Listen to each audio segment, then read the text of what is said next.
Proceda, senador. Con su permiso, señor presidente, en esta ocasión vengo a presentar el posicionamiento del grupo parlamentario del Partido Acción Nacional en relación con el dictamen que propone aprobar las modificaciones al Código Fiscal de la Federación. Es muy importante para nosotros que no haya dudas sobre la posición de Acción Nacional. El dictamen a consideración forma parte del paquete de la reforma hacendaria proveniente del Ejecutivo, el cual, a diferencia de la ley aduanera que acabamos de votar y sobre el cual nuestra bancada se pronunció a favor, contiene un conjunto de modificaciones que atentan directamente contra los bolsillos de los ciudadanos.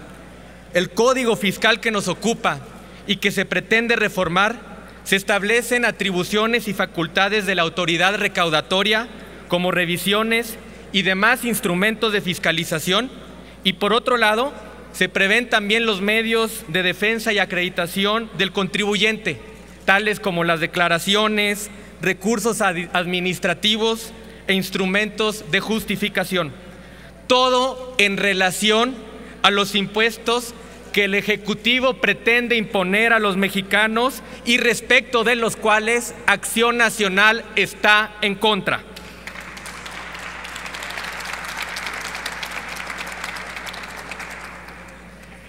No estamos de acuerdo y que los senadores de Acción Nacional votaremos en contra la próxima semana, por lo que al igual que se pretende recaudar los mismos y de todos los mecanismos referentes a la reforma impositiva propuesta por el Ejecutivo y vulnera la estabilidad y patrimonio de los ciudadanos. Por ello,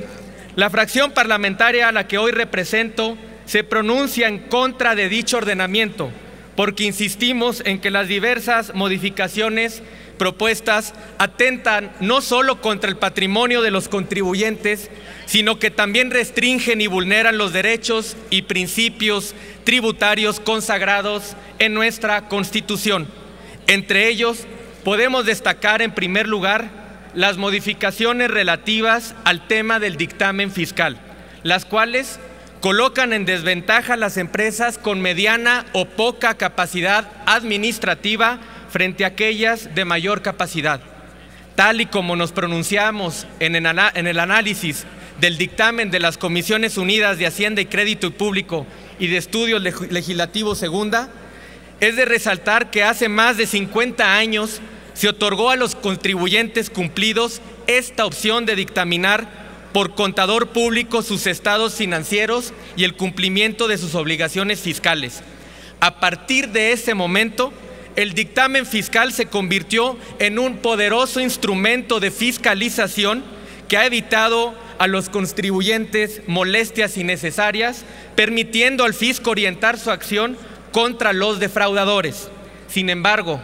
hoy, el gobierno que durante años impulsó este mecanismo pretende hoy no solo suprimir dicha herramienta, sino determinar medidas discriminatorias, estableciendo montos mínimos de ingresos para que los contribuyentes den cumplimiento a las disposiciones fiscales, con lo cual se beneficia solo a unos cuantos y deja su suerte a los miles de pequeños comercios y medianas empresas que generan la mayor parte de los empleos en este país. Y por ende, nos está diciendo el gobierno federal que solo los contadores de la Secretaría de Hacienda saben hacer el dictamen fiscal, sin mencionar a los miles y miles de contadores públicos que quedarán sin trabajo. Es de llamar la atención que sean los mismos actores que impulsaron el establecimiento de herramientas como estas, quienes hoy argumenten que dicha medida no tiene sentido alguno y que bajo nulos argumentos se elimine un instrumento que ha funcionado correctamente y que ha promovido no solo la formalidad, sino la cultura administrativa y fiscal de los contribuyentes, garantizando la generación de información financiera útil entre contribuyentes y la autoridad. Reitero, resulta incongruente que se busque establecer medidas que no coadyuven a mitigar desventaja de las pequeñas y medianas empresas frente a las empresas de mayor capacidad administrativa en detrimento del impulso y desarrollo de las empresas del futuro en este país. Por otro lado,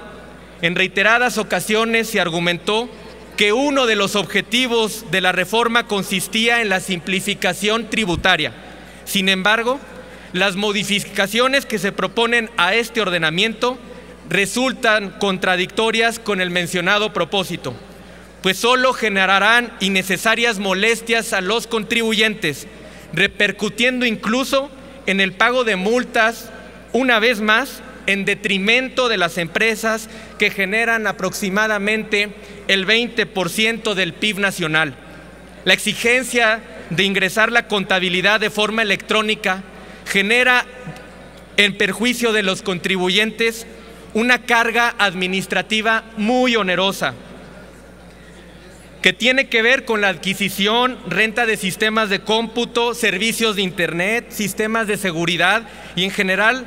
infraestructura básica que no todos pueden acceder. Yo quisiera saber cómo le va a hacer un pescador de Michoacán para poder entregar una factura electrónica si apenas se esfuerza diariamente por permanecer en la formalidad en su microempresa. De igual forma, nos manifestamos en contra del dictamen por conferirse facultades excesivas a las autoridades fiscales, ya que cuentan con atribuciones suficientes para salvaguardar el erario público, lo que desde luego vulnera el derecho de los contribuyentes. Por otra parte, se prevé establecer obligaciones fiscales que implicarán el destino de recursos por parte del contribuyente para el debido cumplimiento de las mismas, lo cual resulta a todas luces incongruente. En un país donde existen condiciones de desigualdad, en donde resulta innecesario disponer cargas administrativas hacia los contribuyentes sin que motiven ventaja alguna de orden o control por parte del Estado y que, por el contrario, terminen por generar el incumplimiento de disposiciones fiscales ante la imposibilidad de acceder a los medios tecnológicos requeridas para ello. Al igual que los ejemplos mencionados, el dictamen que hoy se nos presenta contiene medidas recaudatorias y de excesiva discrecionalidad por parte de las autoridades fiscales, lo que resulta contradictorio al supuesto sentido social con el que se presentó la reforma hacendaria por parte del Ejecutivo. El Partido Acción Nacional ha sido claro y contundente. No iremos con una reforma hacendaria que pegue a los bolsillos de los ciudadanos, particularmente en un periodo de recesión económica que el propio gobierno federal provocó por no haber gastado adecuadamente los recursos de los que todavía dispone el día de hoy. Si el gobierno no ha podido demostrar capacidad para generar políticas públicas y, sobre todo, no ha sabido administrar los recursos que los propios ciudadanos han destinado a las arcas del gobierno, resulta ilógico que hoy el gobierno federal pretenda imponer una reforma cuyo único fin será la recaudación innecesaria, que mantenga un alto nivel de subejercicio en el presupuesto y no se verá reflejada en beneficio de los mexicanos. Por eso,